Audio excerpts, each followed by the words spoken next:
El president de la Diputació de València, Vicent Mompó, ha estat a Vilamarxant aquest dijous visitant les diferents actuacions que s'estan impulsant al municipi. Una d'elles és la recuperació de la Pea, un dels paratges més emblemàtics de la Ribera del Túria, que va quedar greument afectat per la dana. Gràcies a la col·laboració entre la Diputació, Coca-Cola i l'Ajuntament, ja s'han realitzat treballs de neteja i condicionament de l'espai, i pròximament es plantarà vegetació autòctona per a continuar recuperant aquest entorn natural.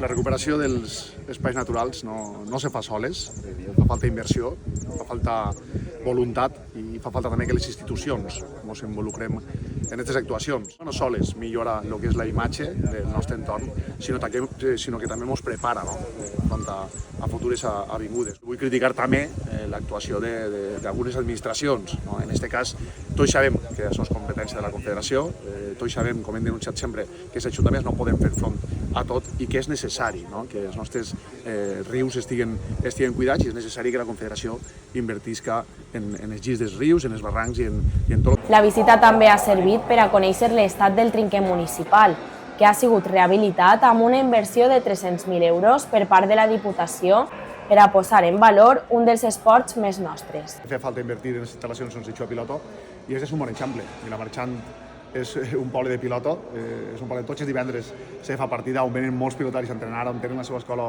pròpia, però en aquest cas volíem millorar la instal·lació i a través del pla de trinquets ho podran fer. Per últim, el president ha recorregut el primer tram del nou carril ciclopeatonal que connecta el nucli urbà amb el polígon industrial, una infraestructura que continuarà ampliant-se per a unir també les urbanitzacions amb el poble.